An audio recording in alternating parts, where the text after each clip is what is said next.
el mundo publica, todo el mundo tiene, todo el mundo hace, pero legalmente hasta el presente solo y exclusivamente es aprobado para su uso los médicos cirujanos plásticos y los médicos dermatólogos. El resto, Creo que es igual que acá. igual que acá. Sí. Bueno, realmente es un problema y yo pienso que se ha malinterpretado realmente qué es el ácido Pero hialurónico. curiosamente en España está aprobado el ácido hialurónico y la toxina en odontología, y la toxina no en odontología. Es algo tan extraño, pero... Está aprobado para el uso en el tercio inferior, el ácido hialurónico, por el odontólogo. Pero exacto, pero tiene aprobado el ácido para la odontología y la toxina no. Pero fíjate algo, ahorita estamos en conversaciones con una gente de Portugal y me mandaron una reglamentación que está prácticamente aprobada. Y en Portugal, el odontólogo o el cirujano dentista, como lo llaman allá, puede hacer todo. Ah, sí, Portugal, pues que está haciendo tanto curso allá. Todo. Ah, bueno. Yo creo, lo que yo leí es como una reinterpretación de lo que hizo Brasil. Es casi el reglamento se parece mucho al reglamento que estableció la doctora Priscila. Nos toca mirar cómo hacemos eso acá. Todo, bichectomía, láser, lipopapada, todo eso lo dice el reglamento. Toxina botulínica, sí. Y son dos países que están uno pegado al otro, pertenecen a la Unión Europea. Pudiera haber algo mucho más amplio, ¿verdad? Y Portugal puede hacer todo. Sí, y en pero España, ¿por qué tan curioso? ¿No es que tienen el ácido lo tienen aprobado en España? Y la toxina no. y la toxina no. Bueno, los médicos estéticos no pueden colocar toxina botulínica en el cuello. Solamente lo pueden hacer los cirujanos plásticos. En cuello, ¿En dónde? En España. en España. Una cosa tan... Porque, ¿qué implicación tiene la buena colocación, obviamente? Bueno, problemas más complicados como disfagia, en casos tales que llegar a suceder. Eso lo puede hacer. Si hay una buena técnica, no tiene por qué pasar eso. Obvio. Y lo puede hacer. Yo no digo que el No, odontólogo. pero sabes que sería la Sáqueme del única cuello. zona donde podrías complicar sistémicamente a un paciente. Bueno, Sí, pero es una cosa que son incoherencias. Yo pienso que la legislación española creo que es la que está más. atrasada. O sea, no hay ¿Qué coherencia. pienso en España? No hay coherencia. Pues te vas a tener que ir a Portugal. A Portugal, estoy pensando en plan B. Plan B. Vives en España y viajas a Portugal. Entonces, bueno, como les decía, Restylane fue el primero que fue aprobado. ¿Qué evolución hemos tenido? Bueno, la primera generación, por supuesto, el colágeno bovino, la segunda generación, el ácido hialurónico, y estos dos productos tienen la posibilidad de dar voluminización, pero que también se ha demostrado, y ya voy a traerles el artículo, que por biocompatibilidad pudiera promover la neocolagenesis. Es decir, que de alguna manera el ácido hialurónico que usted está colocando en un sitio específico pudiera, por biocompatibilidad, también ayudar a que haya mayor formación de colágeno. Y luego, por supuesto, tenemos la tercera generación, que sería la hidroxiapatita de calcio, que es un producto también heterólogo, o es decir, producido a partir de una especie distinta a la nuestra, y los polímeros sintéticos como la polidioxanona, la policaprolactona, el ácido polieláctico y la quinta generación, que son las combinaciones que estamos manejando, como por ejemplo la hidroxiapatita de calcio con el ácido hialurónico, como lo es la armónica, y también el ácido poliláctico con el ácido hialurónico. ¿Por qué están haciendo esto? Porque hace mucho tiempo los bioestimuladores no eran muy apreciados por los pacientes porque la acción de los bioestimuladores es mucho más lenta y el paciente quiere el volumen. Si usted coloca estas dos cosas, cada una cumple la función. Esta, supuestamente de bioestimular, y esta de voluminizar. Entonces te mantiene el volumen mientras está la formación de ese colágeno. Por eso se le dice que ellas responden a estimulación de colágeno a través de la reacción a cuerpo extraño. Eso es importante que siempre lo tengan. Es lo mismo que poner el metilmetacrilato. Es lo mismo. ¿Cuál es la diferencia? Que este no se reabsorbe y que esto sí. Y se reabsorbe por hidrólisis. Es la única diferencia. Pero la respuesta del organismo es la misma. Por estimulación de colágeno a reacción al cuerpo extraño. ¿Ok? Y fíjense lo que les decía.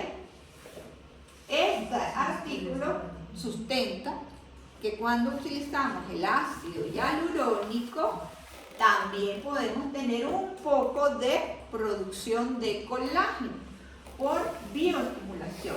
Aquí tenemos el tejido donde usted va a colocar, porque usted no lo va a colocar donde hay volumen, ¿verdad? Usted lo va a colocar en un sitio donde los fibroblastos están envejecidos, donde las fibras de colágeno, así como la foto que yo les mostré hoy, un tejido envejecido con las fibras de colágeno totalmente cortadas, ¿ok? Tú colocas tu bolo de ácido hialurónico y ese bolo por biocompatibilidad va a hacer que el fibroblasto diga, aquí hay algo que se parece a lo que yo produzco, y se estire y comience a producir mayor cantidad de colágeno. Tienes el bolo del ácido hialurónico y además tienes colágeno que se va a formar a su alrededor, producto de no de una reacción a cuerpo extraño, sino de biocompatibilidad.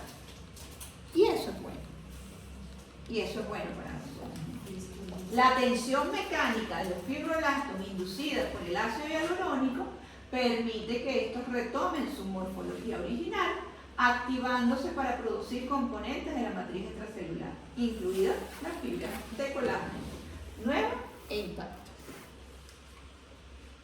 Porque mucha gente decía, no, que eso es mentira, que eso no produce, no es ningún bioestimulador. No es un bioestimulador en la esencia de lo que nosotros conocemos como el bioestimulador, pero sí puede promover la formación de colágeno. Entonces, un material de implantación en armonización facial tiene que ser un producto que sea fácil de obtener, que se pueda fácil de implantar, que sea duradero, pero que no sea permanente, ni que dure mucho tiempo. Y eso también lo estábamos comentando en el día de hoy. Claudia y yo antes de llegar aquí hablamos mucho, pero eso también lo comentamos. Un producto que dura 5 años es casi un producto permanente. Entonces a mí me da miedito colocar un producto porque ¿qué puede pasar en 5 años en esa persona?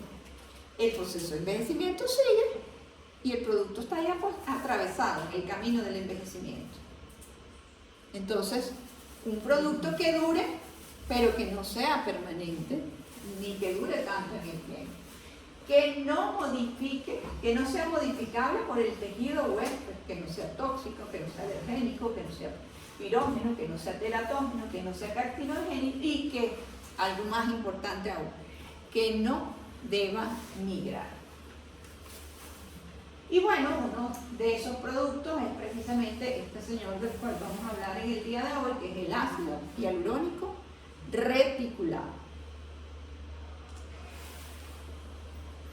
Cuando nos vamos y vemos las estadísticas, fíjense que las estadísticas de la Sociedad Americana de Cirugía Plástica siempre mantienen este top 5. Toxina botulínica en primer lugar y los fillers, como lo llaman, en segundo lugar. Sin embargo, en las estadísticas de la base de datos nacional, también de la cirugía de los cirujanos plásticos, fíjense que han habido cambios significativos y eso lo estamos viendo y esa es la tendencia. Ya los fillers no están en segundo lugar. La toxina sí, ella se destaca, yo creo que ese es el gold estándar de todo tratamiento de armonización. Pero fíjense que ya no hay, ya no está y está bastante lejos de su segundo lugar, del segundo lugar. Los fillers han bajado. El uso del ácido hialurónico hasta está siendo concientizado. No es que no vamos a utilizar ácido hialurónico, es una maravilla, pero no es la elección inicial, no es la primera elección. A menos que la persona se quiera hacer una rinomodelación y que bueno, ya ese es un tema aparte, o que se quiera hacer una volumización de labios, ya eso es un tema aparte. Pero para otros procedimientos, el ácido hialurónico ya no es la primera elección. No digo que no se haga, pero no es la primera elección. Hay que mejorar el terreno, hay que tener ciertas condiciones para luego, como última instancia, colocar el punto en la I, que sería el tratamiento con ácido hialurónico. ¿Qué es entonces el ácido hialurónico?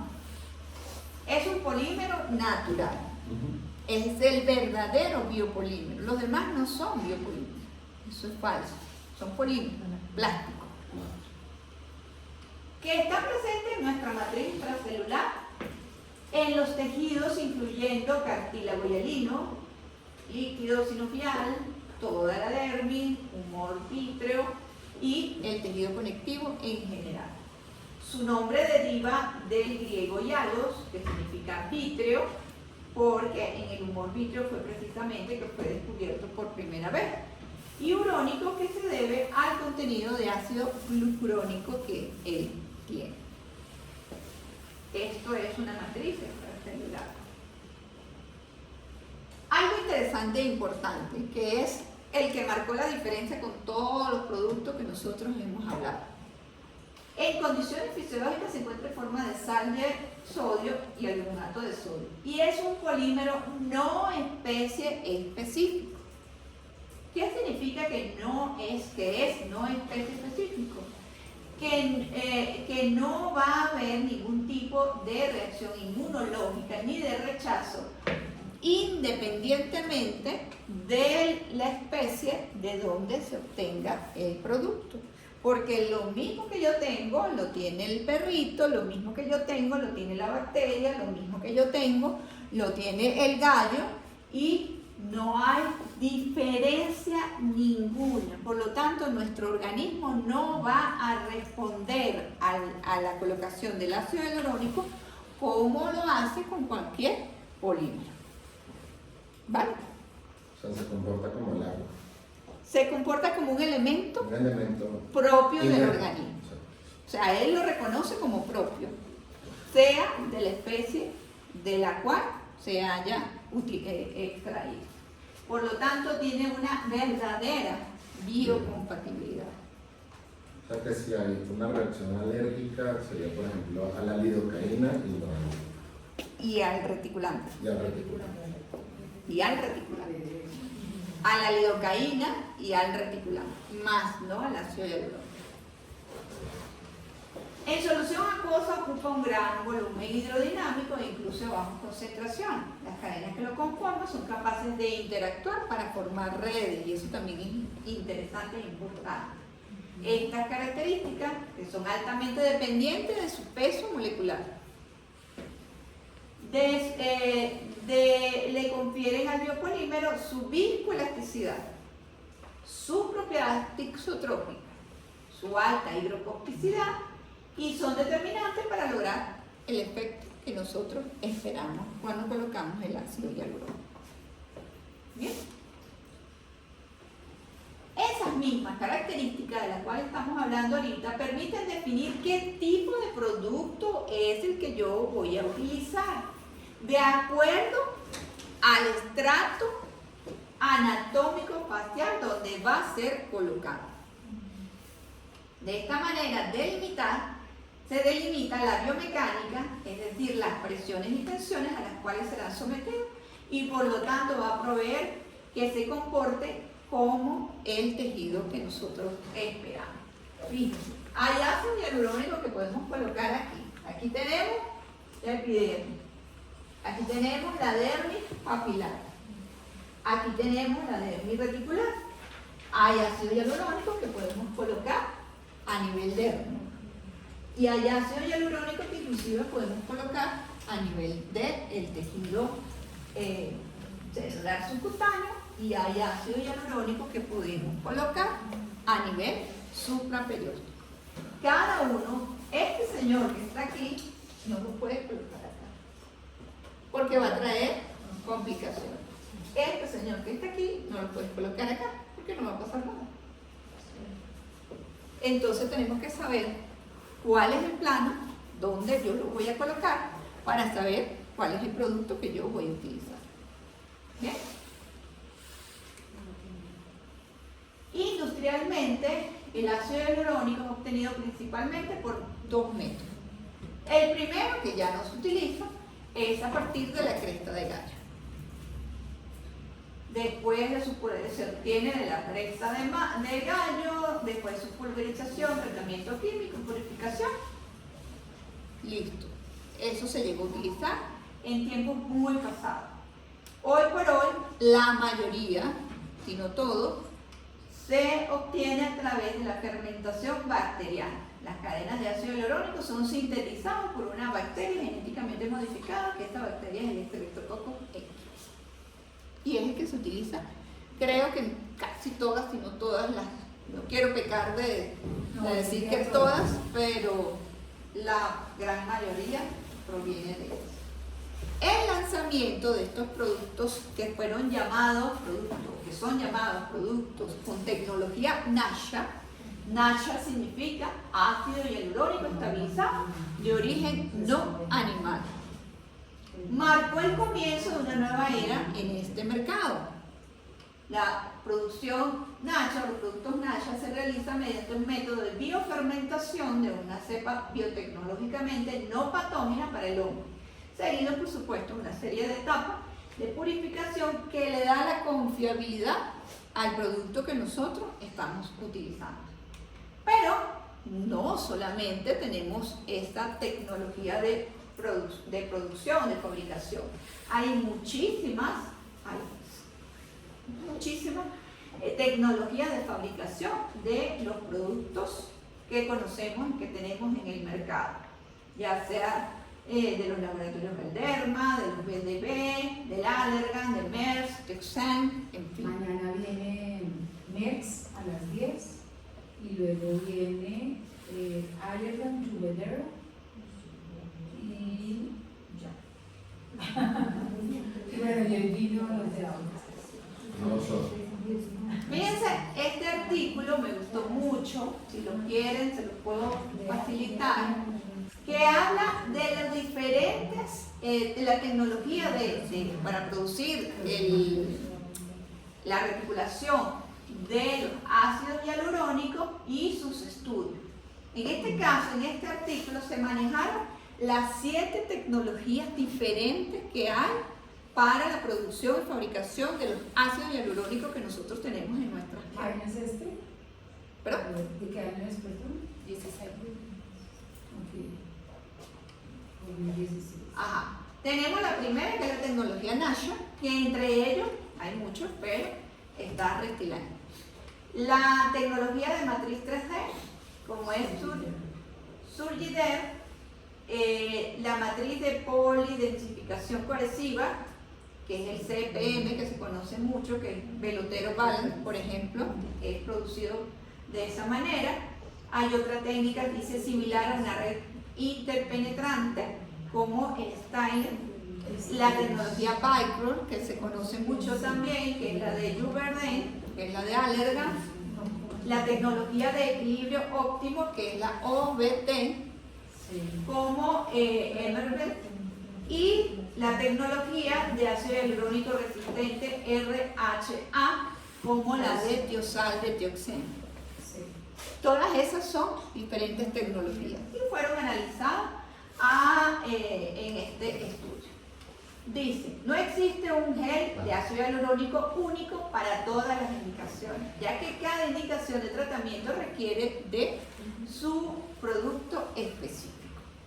El conocimiento de las propiedades reológicas de un gel combinado con la selección adecuada de la técnica de inyección y la anatomía individual del paciente, es decir, el grosor de la piel, las restricciones relacionadas con los nervios, los vasos sanguíneos, o sea, la ubicación anatómica específica, ayudará a seleccionar el producto adecuado para lograr resultados cosméticos óptimos. Es decir, que tenemos que saber todo eso para que todo salga bien, sin problema. Bien, este otro artículo, que es más reciente, año 2024, y habla de la diferenciación de los ácidos hialurónicos con tecnología NASH y OBT. Dicen los autores, los ácidos hialurónicos fabricados con estas tecnologías mostraron una amplia gama, tanto de resistencia y firmeza como de flexibilidad. Ellos manejaron tecnología OBT, específicamente Restylane Bolívar. Los productos que son producidos a través de esta tecnología son más flexibles, tienen menor resistencia y firmeza, con una G' de bajo a intermedio. Y se ha demostrado que brindan resultados clínicos óptimos en áreas dinámicas de la cara, como son los pliegues nasolabiales o la región de los labios.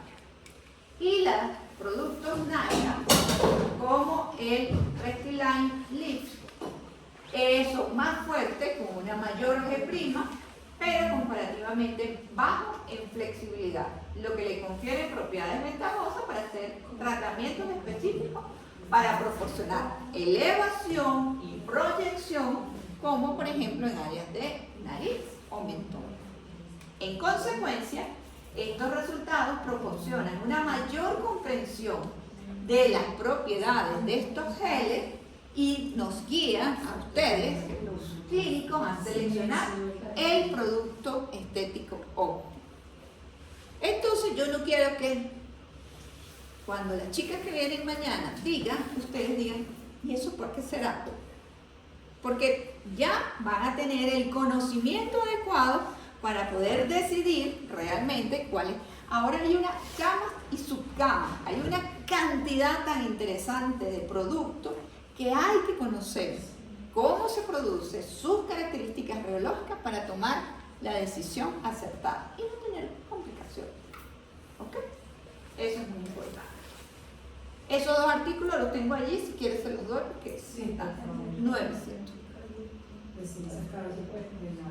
El ácido hialurónico es un glicosaminoglicano no sulfatado. Se encuentra en la mayoría de la matriz extracelular. Se considera un heteropolisacárido por ser un polímero conformado por la combinación de unidades repetidas de un disacárido. ¿Cuál es este disacárido? Este señor que está aquí, que es el ácido D-glucurónico, y este otro que está aquí, que es el N-acetil de glucosamina. Un disacárido que se repite tantas veces como sea necesario.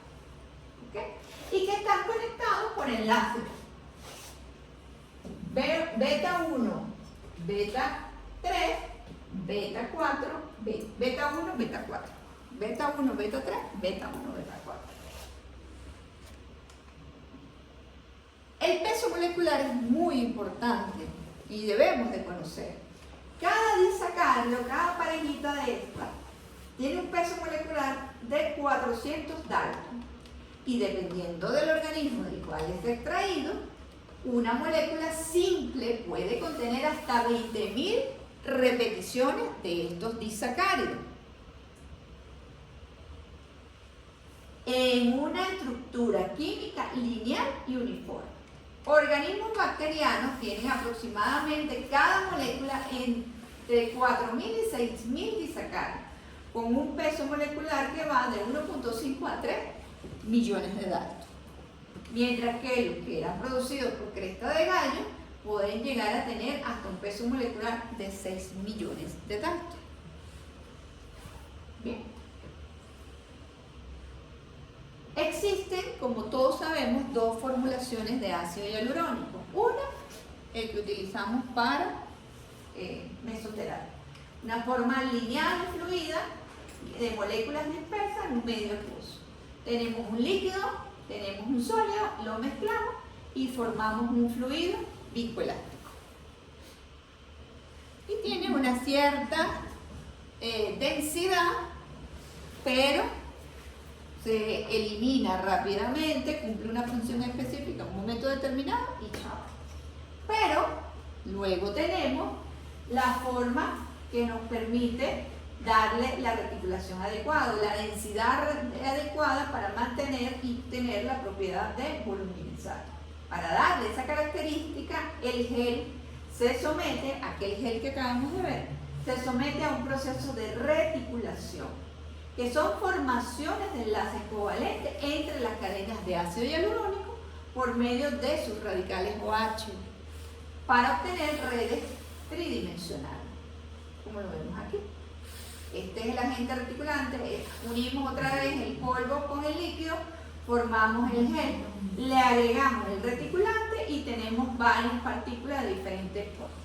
De esta manera, este producto va a ser menos susceptible a la hidrólisis química enzimática, es decir, a la hialuronidasa que nosotros tenemos en nuestro organismo, y presenta una prolongada persistencia in vivo y mejora las propiedades mecánicas específicas de ese material.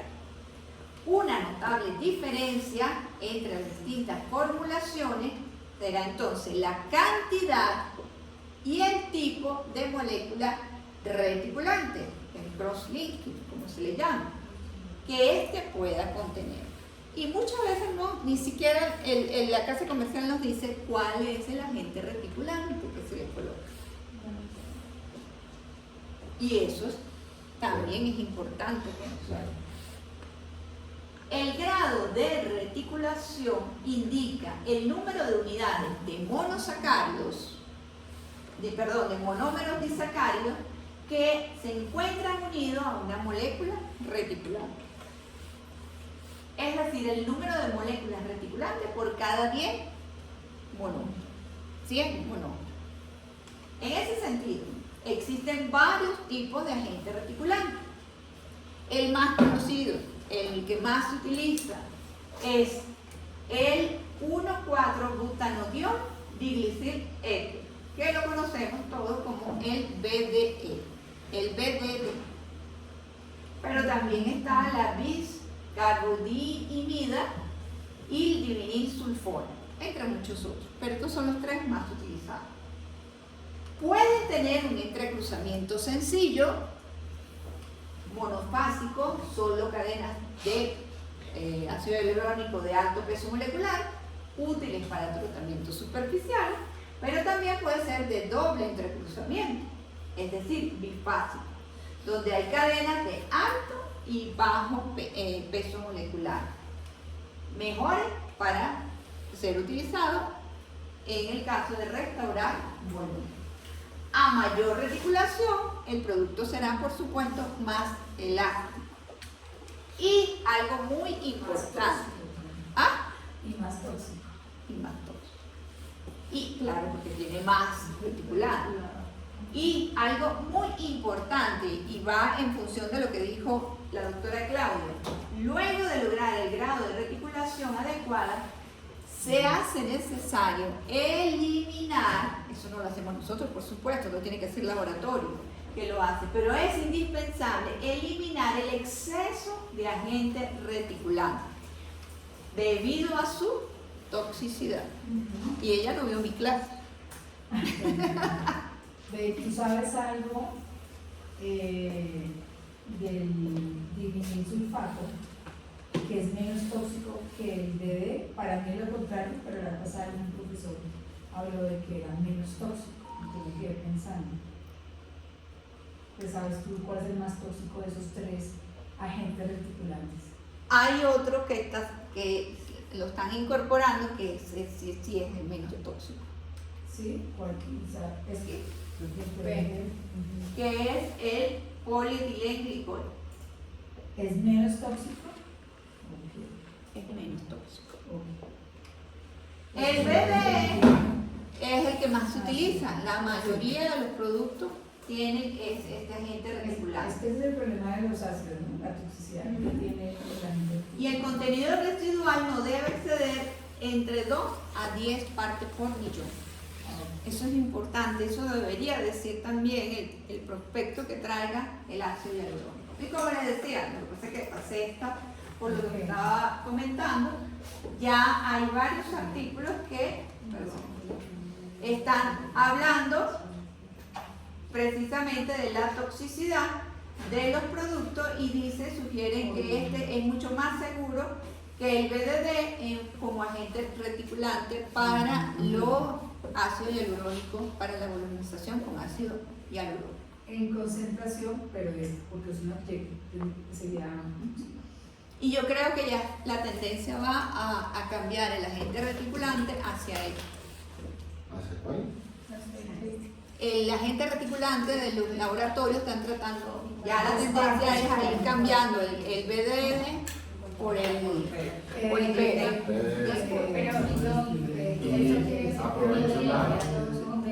Tendría sentido usar dos Agentes reticulantes. Los combinan, se sabe.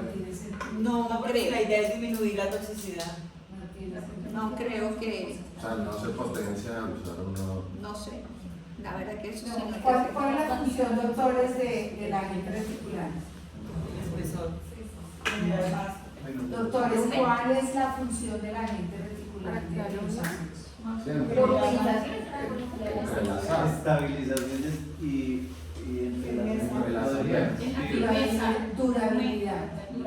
hacer entrelazados que le dé mayor durabilidad y que sea Exacto. menos resistente a la hialuronidasa natural.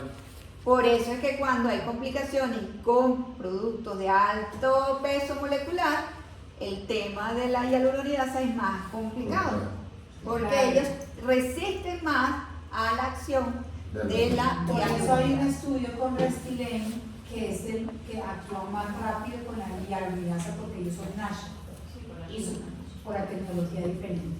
Entonces hay los que responden por su tecnología diferente. Pero el agente reticulante sigue siendo el BDD.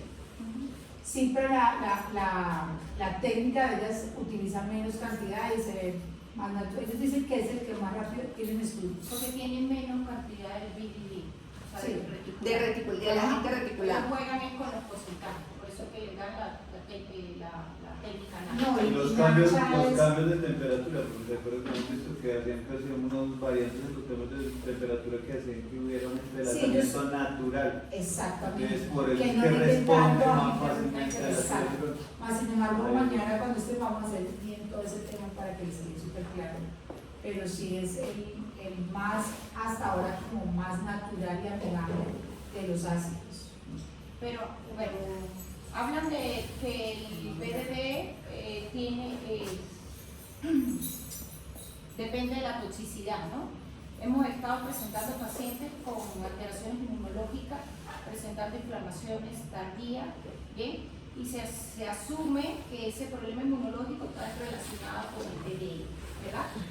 Sí, Ajá. Yo hace poco es cancerígeno. tuve una paciente que la apliqué hace 3 meses,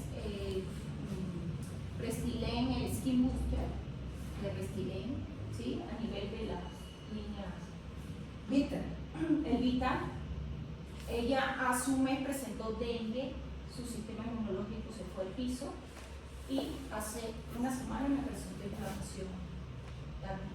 Sí, Pero el skin booster no tiene agente reticulante. yo le pregunté a la, como decir, a la encargada, Un poquito porque- tiene, sí, pero sí tiene y un dice que poquito. tiene muy poquito. No se puede colocar tan 1%. superficial. Porque yo sabes lo que hay tengo entendido es que la entre uno. los skin booster, el que tiene agente reticulante es el Revive de Velotero. No, imagínate que ese Él lo sí, tiene. si tú lo llegas a colocar muy superficial, te llevan a quedar abonos y quedar paciente como 3 meses con... Porque a mí me pareció muy extraña la reacción inmunológica del paciente.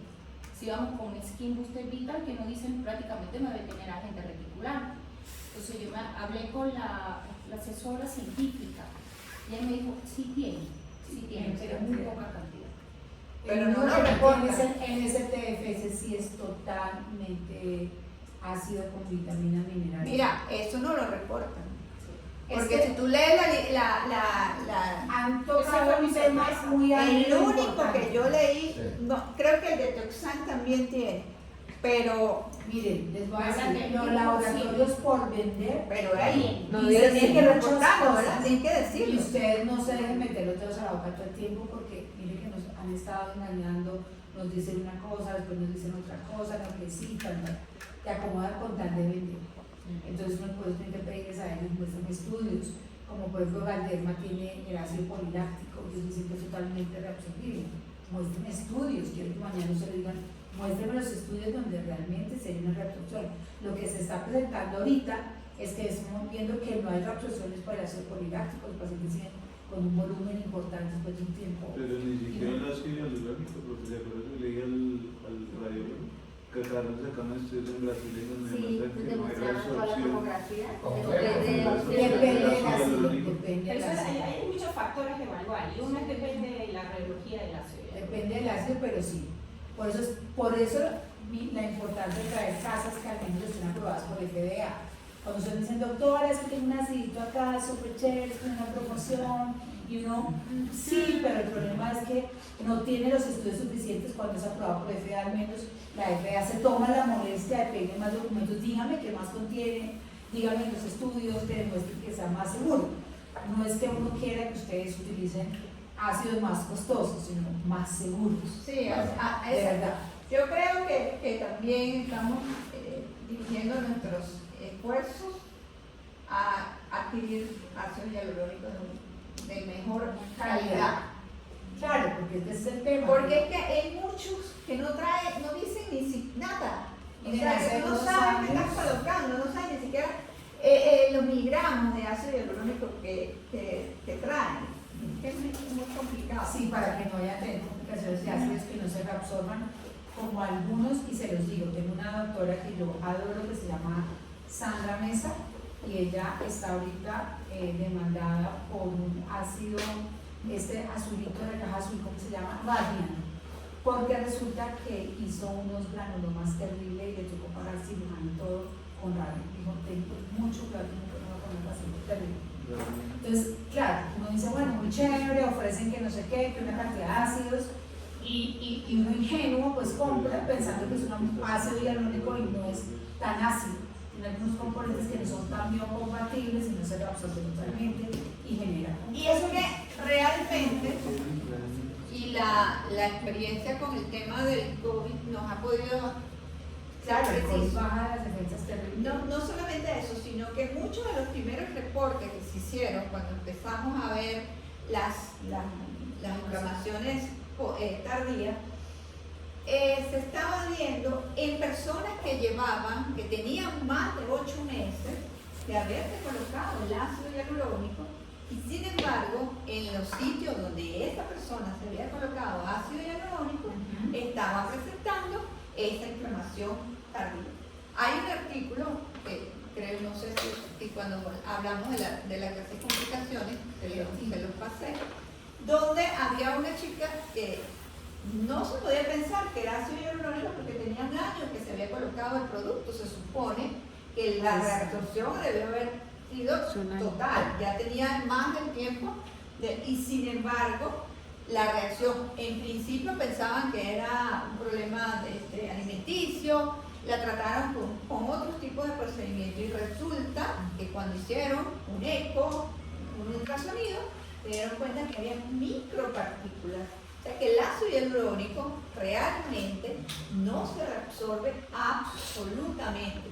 Seguramente algunos se quedan encapsulados y quedan permanentemente allí, que ya perdió el volumen, que ya perdió el efecto, que ya no es, pero el efecto fue a un cuerpo extraño. ¿Qué era el cuerpo extraño? Ese señor que estaba allí. Y ese señor que estaba allí, en teoría, usted no debió haber estado, porque ya se debió haber reabsorbido, si es que el asunto es real y verdadero. Y no solamente esta, sino muchas otras que ya han publicado, que siguen teniendo estas reacciones, no solamente por haber colocado el producto, sino después de mucho, mucho tiempo más allá. Muchas de esas formulaciones, pues obviamente, como estábamos hablando, tienen lidocaína. Que la lidocaína, primero, no creo que sea absolutamente, porque igual tienes que colocar tu puntico de anestesia. Y esa lidocaína se ha podido ver que tampoco es tan buena, porque puede interferir en el ácido hialurónico. Además, menos cantidad, te pones 0.2, solamente te ven en 0.8. Entonces, yo soy de las que pienso que mejor utilizar uno que no tenga. Pero es que le tienes esa opción, ¿no? Sin lidocaína, con lidocaína. Entonces ustedes piden sin lidocaína y más bien se ganan 2 aplicándole 0.2 de lidocaína y lo mezclan y se ganan 0.2. Bueno, si quieres lo dejamos hasta aquí. Si quieren dejamos acá, porque nos ya como cansaditos. Para que vayamos a almorzar y vengamos con